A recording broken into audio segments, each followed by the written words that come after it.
Seorang polisi gadungan akhirnya berhasil ditangkap setelah menipu puluhan wanita dengan janji pernikahan palsu. Salah satu korban, seorang perawat, melaporkan kejadian tersebut setelah Rizky membawa kabur uang senilai 200 juta rupiah. Setelah dilakukan penyelidikan mendalam, polisi menemukan bahwa Rizky telah lama menjalankan aksi penipuan ini dengan modus berpura-pura menjadi polisi. Rizky adalah pria berusia awal 30-an dengan wajah tampan dan pembawaan yang meyakinkan. Dengan tubuh tegap dan senyuman menawan, ia dengan mudah menarik perhatian orang-orang di sekitarnya. Namun, di balik penampilannya yang karismatik, Rizky menyimpan sebuah rahasia besar. Ia bukanlah seorang polisi seperti yang selalu ia klaim.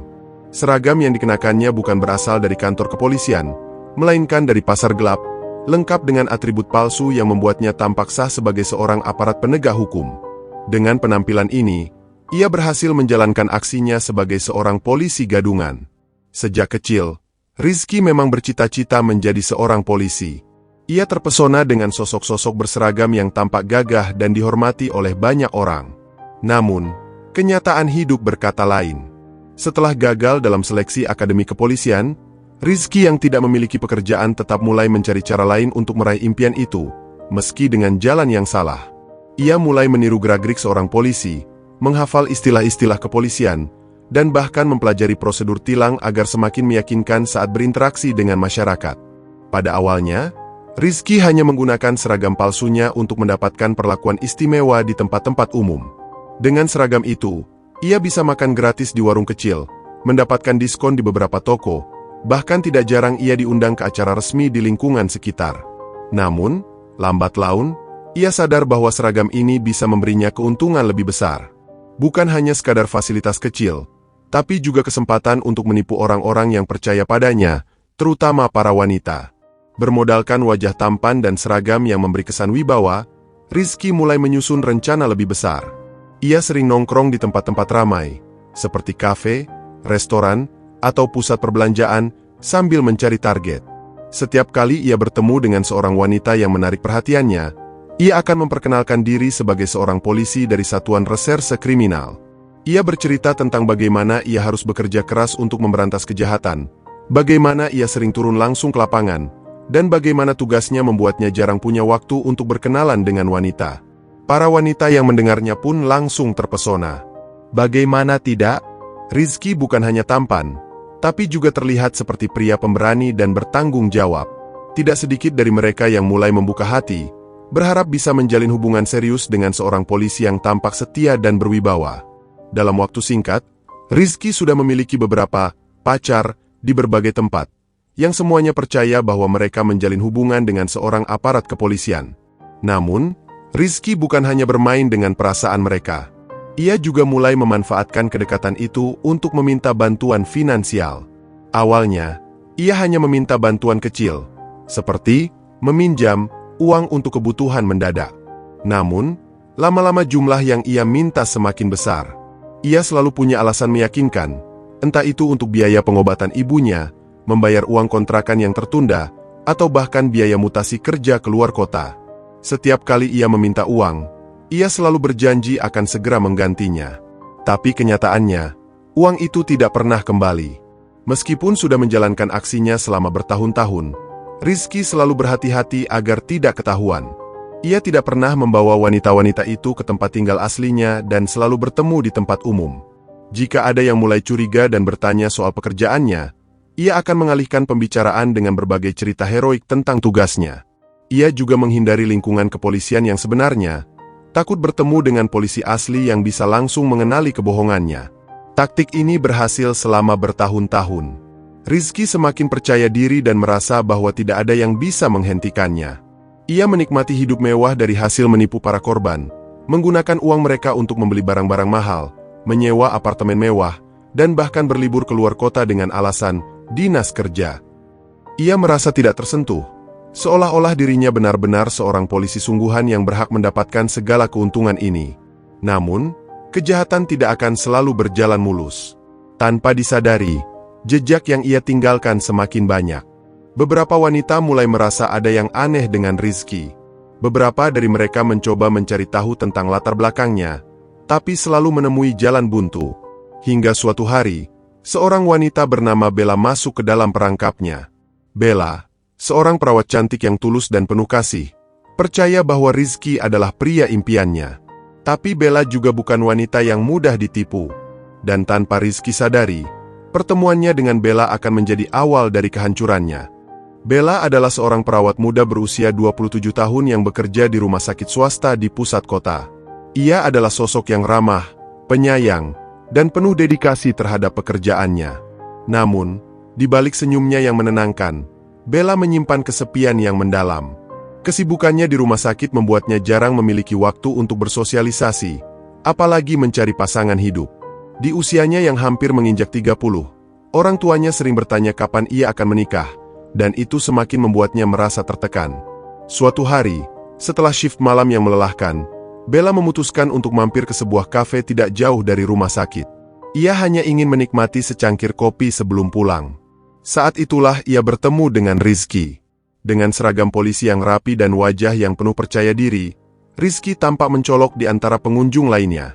Awalnya, Bella tidak terlalu memperhatikannya, tapi Rizky yang memang lihai dalam memulai percakapan, langsung melihat kesempatan emas. "Apa seorang perawat tidak seharusnya beristirahat setelah shift malam?" tanya Rizky dengan senyum ramah. Bella menoleh, sedikit terkejut diajak bicara oleh pria asing.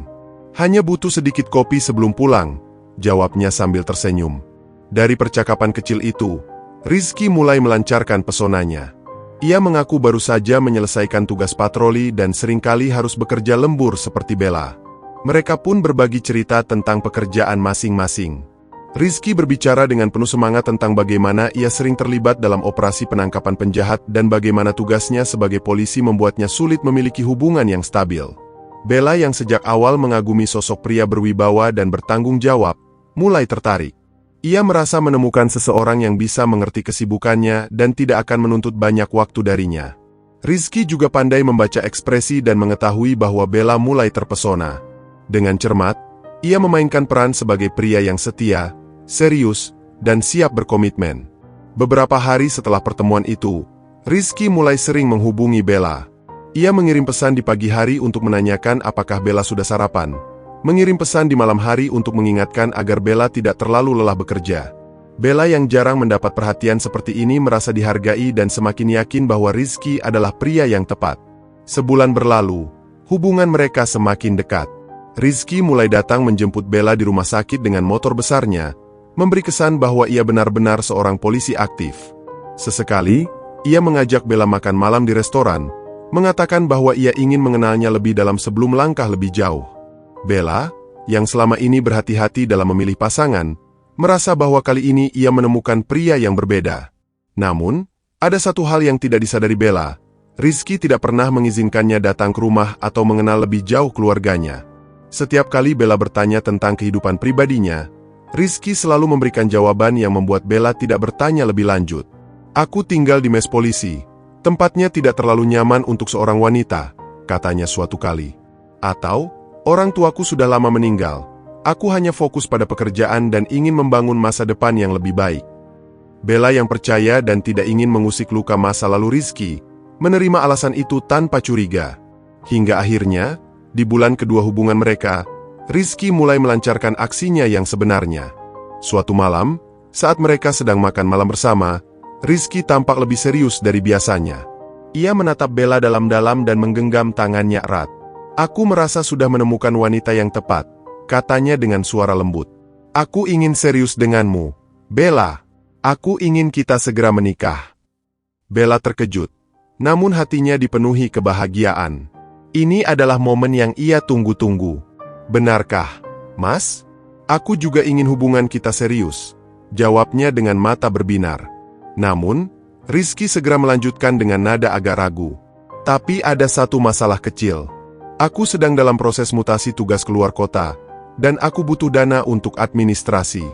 Aku sudah mencoba mengurus semuanya sendiri, tapi biaya mutasi ini lebih besar dari yang aku kira. Kalau aku bisa mendapatkan bantuan, aku janji akan segera menggantinya setelah semuanya selesai." Bella, yang sudah terlanjur percaya sepenuhnya pada Rizky, tanpa pikir panjang menawarkan bantuan. "Berapa yang dibutuhkan, Mas? Aku akan membantumu semampuku," katanya dengan tulus. Saat itulah Rizky menyebut angka yang cukup besar, 200 juta rupiah. Bella sempat terkejut, tapi Rizky dengan cepat menenangkannya. Ini hanya sementara.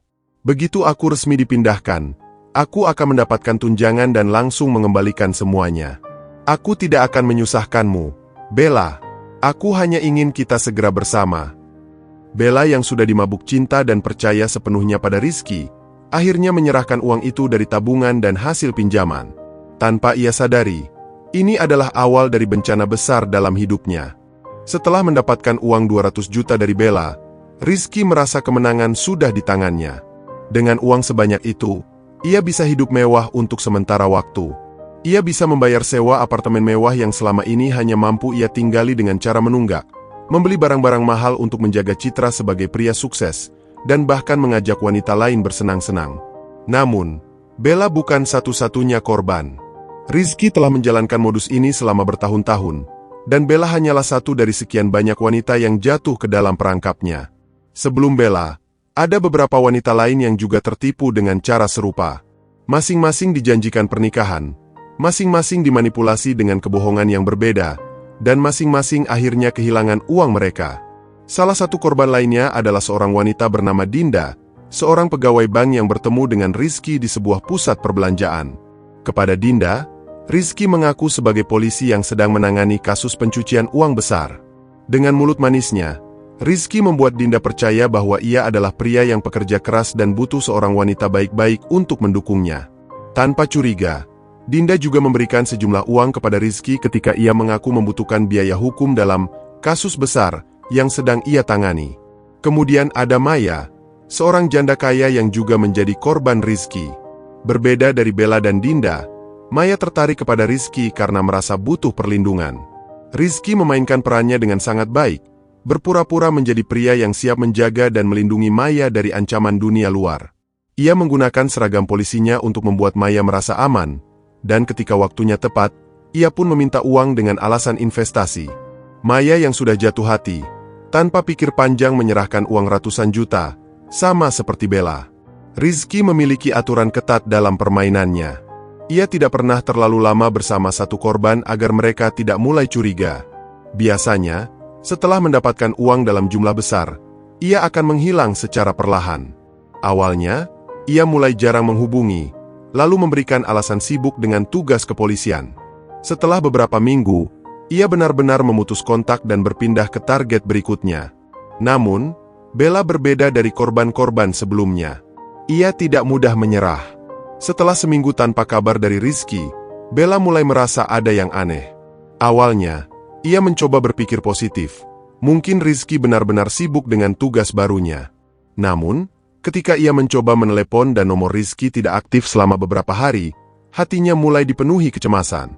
Bella mencoba mencari tahu sendiri. Ia menghubungi beberapa kenalannya yang bekerja di kepolisian untuk menanyakan kepindahan Rizky.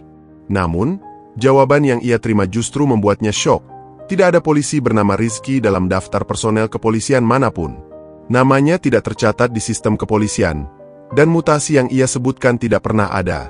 Jantung Bella berdegup kencang. Tangannya gemetar saat ia menyadari bahwa semua yang dikatakan Rizky selama ini hanyalah kebohongan. Seragamnya palsu, kisah hidupnya penuh rekayasa, dan cintanya tidak pernah benar-benar ada. Saat itulah Bella menyadari bahwa ia telah ditipu, dan ia bukan satu-satunya korban. Dengan hati penuh kemarahan dan sakit hati, Bella mengambil keputusan. Ia tidak akan diam saja. Rizky harus bertanggung jawab atas perbuatannya. Dengan sisa keberanian yang ia miliki, Bella melangkah ke kantor polisi untuk melaporkan pria yang pernah ia cintai. Bella duduk di ruang pengaduan kepolisian dengan tangan gemetar. Jantungnya berdegup kencang saat ia menjelaskan kejadian yang menimpanya kepada petugas yang menerima laporannya. Suaranya bergetar, antara marah, kecewa, dan sedih. Ia masih sulit menerima kenyataan bahwa pria yang selama ini ia cintai hanyalah seorang penipu. Jadi, Anda mengatakan bahwa pria ini mengaku sebagai anggota kepolisian dan telah membawa kabur uang Anda sebesar 200 juta rupiah? Tanya petugas dengan nada serius. Bella mengangguk. Ya, Pak. Dia bilang dia seorang polisi reserse dan sedang dalam proses mutasi tugas. Saya percaya, karena dia selalu memakai seragam, membawa lencana, dan bercerita banyak tentang tugasnya. Petugas polisi yang mendengar laporan ini langsung saling berpandangan. Salah satu dari mereka segera mengecek data personel di sistem kepolisian. Seperti yang sudah Bella duga, tidak ada nama Rizky dalam daftar anggota kepolisian dimanapun. Orang ini bukan polisi, ujar petugas tegas. Dan jika memang dia sudah menipu Anda serta membawa kabur uang dalam jumlah besar, kasus ini akan kami tangani dengan serius. Bella merasakan dadanya sesak. Seandainya ia mengetahui hal ini lebih awal, ia tidak akan mudah percaya. Namun, menyesal sekarang tidak ada gunanya. Ia harus memastikan Rizky mendapatkan hukuman yang setimpal. Tak butuh waktu lama, polisi mulai melakukan penyelidikan lebih lanjut. Mereka meminta Bella untuk memberikan semua informasi yang ia miliki tentang Rizky, foto, alamat yang pernah diberikan Rizky, meskipun palsu, nomor rekening, serta semua bukti percakapan yang bisa membantu. Bella menyerahkan semuanya dengan harapan kasus ini bisa segera terungkap. Hari demi hari berlalu, dan polisi mulai menemukan lebih banyak kejanggalan. Melalui rekaman CCTV di beberapa tempat yang pernah dikunjungi Rizky bersama Bella, polisi menemukan wajahnya yang sangat jelas. Dari situ, polisi melacak riwayat transaksi keuangan Rizky dan menemukan bahwa uang yang ia ambil dari Bella telah ditransfer ke beberapa rekening yang berbeda, kemungkinan untuk menghilangkan jejak. Namun, kejutan terbesar datang ketika polisi mulai mengumpulkan laporan dari korban-korban lain. Rupanya, Bella bukan satu-satunya wanita yang melaporkan kasus penipuan dengan modus serupa.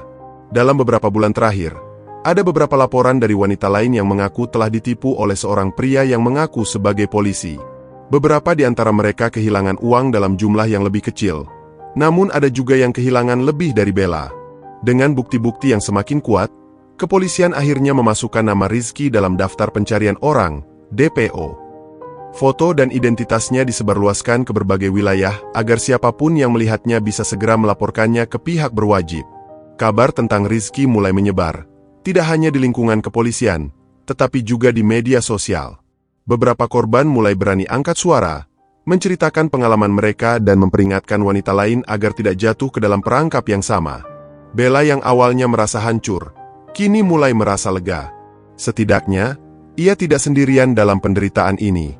Namun, sementara polisi bekerja keras untuk menangkapnya, Rizky masih bebas di luar sana. Dengan uang yang masih tersisa, ia berusaha melarikan diri ke kota lain, berpikir bahwa ia masih bisa lolos seperti sebelumnya.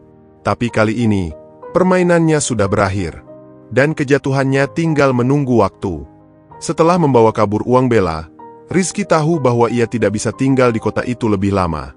Biasanya, setelah menipu seseorang, ia akan berpindah ke kota lain dan memulai aksinya kembali dengan identitas baru. Tapi kali ini, situasinya berbeda. Nama dan wajahnya sudah tersebar luas. Media sosial ramai membahas penipu yang mengaku sebagai polisi, dan beberapa korban lainnya mulai muncul ke permukaan. Dengan sisa uang yang ia miliki, Rizky melarikan diri ke kota lain, menyewa apartemen kecil, dan berusaha tetap bersembunyi. Namun, hidup dalam pelarian tidak semudah yang ia bayangkan. Ia tidak bisa lagi menjalani kehidupan mewah seperti sebelumnya. Setiap hari ia harus waspada, menghindari tempat-tempat ramai, dan tidak menggunakan kartu identitas aslinya. Suatu malam, saat Rizky sedang berada di sebuah warung kopi kecil di pinggiran kota, ia merasa ada seseorang yang memperhatikannya. Nalurinya sebagai penipu membuatnya selalu peka terhadap bahaya. Ketika ia melirik arah meja seberang, seorang pria berbadan kekar tampak menatapnya dengan tajam. Rizky merasa tidak nyaman dan segera meninggalkan tempat itu. Namun, baru beberapa langkah keluar dari warung kopi, tiba-tiba seseorang menepuk pundaknya. "Hei, Rizky, ya." Jantungnya langsung berdegup kencang. Ia berusaha tetap tenang, tapi keringat dingin mulai mengalir di pelipisnya. Ia menoleh dan melihat pria tadi berdiri di depannya dengan ekspresi penuh kecurigaan. "Saya kenal Anda dari berita. Anda Rizky, polisi gadungan itu, kan?" ujar pria itu dengan suara tegas. Rizky tertawa kecil, mencoba mengelak. "Maaf, Anda salah orang," katanya sambil bersiap untuk kabur. Tapi pria itu tidak bodoh. Ia langsung mengeluarkan ponselnya dan membuka sebuah postingan yang menunjukkan wajah Rizky sebagai buronan. "Ini kamu, kan?" Rizky panik. Tanpa berpikir panjang, ia langsung berlari secepat mungkin, menerobos kerumunan orang dan masuk ke gang sempit. Tapi pria tadi tidak sendiri. Beberapa warga lain yang sudah melihat berita tentang Rizky ikut mengejarnya. "Saya melihat dia masuk ke gang itu," teriak salah satu warga. Rizky berlari tanpa arah, napasnya tersengal-sengal. Ia tahu jika tertangkap, semua akan berakhir. Selama ini ia selalu bisa lolos, tapi kali ini, tampaknya keberuntungan tidak lagi berpihak padanya. Setelah berlari hampir 5 menit, ia tiba di jalan utama dan melihat sebuah taksi berhenti di pinggir jalan. Tanpa ragu, ia langsung masuk dan berteriak kepada sopir, "Jalan sekarang! Cepat!" Sopir taksi yang terkejut hampir saja menuruti perintahnya, tapi sebelum mobil sempat melaju, seseorang dari luar membuka pintu dengan paksa. Rizky terkejut dan berusaha keluar dari sisi lain, tapi terlambat. Sekelompok pria, termasuk pria dari warung kopi tadi, langsung menariknya keluar dan menjatuhkannya ke tanah. "Dasar penipu! Sudah banyak orang yang jadi korbanmu," bentak salah satu pria sambil memegangi Rizky yang meronta-ronta. Beberapa warga lain mulai berdatangan, dan dalam hitungan menit, situasi mulai memanas. Ada yang ingin menghakimi Rizky di tempat, tapi untungnya, seseorang segera menelepon polisi. Tak lama kemudian, suara sirene terdengar mendekat. 2 mobil patroli berhenti di dekat kerumunan, dan beberapa polisi turun dengan sigap. "Apa yang terjadi di sini?" tanya salah satu polisi. "Ini dia, Pak. Ini penipu yang mengaku sebagai polisi dan menipu banyak wanita," ujar pria yang menangkap Rizky. Polisi langsung menahan Rizky yang sudah tidak berdaya. Salah satu petugas mengenalinya dari laporan yang sudah mereka terima. "Akhirnya ketemu juga kau," ujar polisi itu sambil memborgol tangannya. Rizky mencoba berkilah, tapi semua sudah terlambat. Ia tidak bisa lagi mengelak. Bukti-bukti sudah terlalu kuat, dan sekarang ia harus menghadapi akibat dari semua perbuatannya. Saat dimasukkan ke dalam mobil polisi, Rizky hanya bisa terdiam.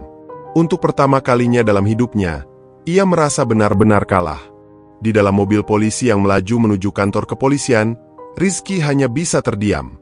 Tangannya yang diborgol terasa dingin, keringat bercucuran di pelipisnya. Ia mencoba berpikir cara untuk lolos, tapi kali ini semuanya terasa sia-sia. Keberuntungannya sudah habis. Setibanya di kantor polisi, Rizky langsung digiring ke ruang interogasi. Seorang penyidik senior masuk ruangan dengan membawa setumpuk berkas. Ia duduk di hadapan Rizky, menatapnya dengan tajam sebelum akhirnya berbicara. "Kau tahu kenapa kau ada di sini, kan?" tanya penyidik dengan nada dingin. Rizky hanya menunduk, tidak langsung menjawab. Penyidik melemparkan beberapa foto ke atas meja, foto dirinya bersama Bella, bersama Maya, dan beberapa korban lain yang melaporkannya. Ada juga bukti transfer, rekaman CCTV, serta tangkapan layar percakapan yang pernah ia lakukan dengan para korban. "Kau menipu banyak wanita, mengambil uang mereka dengan janji pernikahan, berpura-pura menjadi polisi. Berapa lama kau melakukan ini?" Rizky menghela napas panjang. Ia tahu tidak ada gunanya berbohong lagi. "Sudah beberapa tahun," gumamnya pelan. Penyidik mengangguk, seolah sudah menduganya. "Dan sekarang kau akan menerima akibat dari semua perbuatanmu." Sementara itu, di luar ruang interogasi, Bella duduk di ruang tunggu dengan perasaan campur aduk. Ia datang ke kantor polisi setelah mendapat kabar bahwa Rizky telah ditangkap. Hatinya masih sakit mengingat bagaimana ia pernah percaya pada pria itu, bagaimana ia pernah membayangkan masa depan bersamanya, hanya untuk akhirnya dikhianati dan kehilangan uang dalam jumlah besar. Tak lama kemudian, seorang polisi datang menghampiri Bella. "Saudari Bella, kami sudah berhasil menangkap tersangka. Terima kasih atas laporan Anda. Sekarang kami hanya perlu melengkapi beberapa berkas agar kasus ini bisa segera diproses ke pengadilan." Bella mengangguk pelan. Apa dia menunjukkan penyesalan?" tanyanya ragu-ragu. Polisi itu menghela napas. Sulit untuk mengatakan. Orang seperti dia sudah terbiasa memanipulasi orang lain. Tapi yang jelas, dia tidak bisa lolos lagi kali ini. Di dalam ruang tahanan, Rizky akhirnya mulai merasakan konsekuensi dari perbuatannya. Tanpa akses ke uang hasil tipuannya, tanpa cara untuk kabur, dan tanpa siapapun yang bisa membantunya, ia benar-benar terjebak. Ia tahu, dalam waktu dekat, ia akan menghadapi persidangan dan kemungkinan besar dijatuhi hukuman penjara bertahun-tahun. Dan kali ini, tidak ada lagi kebohongan yang bisa menyelamatkannya. Rizky duduk di kursi panjang ruang tahanan, menatap kosong ke dinding di depannya. Ia masih sulit mempercayai bahwa ini adalah akhir dari segalanya. Tidak ada lagi kehidupan mewah, tidak ada lagi wanita yang bisa ia tipu, dan tidak ada lagi kebebasan. Semua yang selama ini ia bangun dengan kebohongan runtuh dalam sekejap. Hari itu, persidangan pertama Rizky digelar. Ruang sidang penuh dengan korban-korban yang hadir untuk menyaksikan kejatuhannya. Bella duduk di barisan depan, bersama beberapa wanita lain yang juga tertipu oleh janji manis Rizky. Mata Bella menatapnya tajam, bukan lagi dengan cinta, melainkan dengan kebencian dan rasa kecewa yang begitu dalam. Jaksa membacakan dakwaan dengan tegas. Terdakwa Rizky terbukti melakukan tindak penipuan dengan mengaku sebagai anggota kepolisian, menipu banyak korban, dan meraup keuntungan ratusan juta rupiah. Oleh karena itu, kami menuntut terdakwa dengan hukuman penjara selama 10 tahun. Rizky menunduk. Ia tahu, tidak ada yang bisa ia lakukan untuk menghindari hukuman ini. Semua bukti sudah terlalu kuat. Pembelaannya tidak ada yang bisa dipercaya. Hakim mengetukkan palu setelah mendengar semua kesaksian. Setelah mempertimbangkan semua bukti dan keterangan saksi, terdakwa dinyatakan bersalah dan dijatuhi hukuman penjara selama 10 tahun. Sorak-sorai kecil terdengar dari bangku penonton. Bella menutup matanya, menghela napas panjang. Akhirnya, orang yang telah menghancurkan hidupnya mendapatkan balasan yang setimpal. Saat Rizky digiring keluar ruang sidang dengan tangan terborgol, ia sempat melirik ke arah Bella. Untuk pertama kalinya, ia melihat sesuatu yang belum pernah ia lihat sebelumnya, ketegasan dan kekuatan. Bella bukan lagi wanita yang ia tipu dengan mudah, melainkan seseorang yang telah bangkit dan melawan.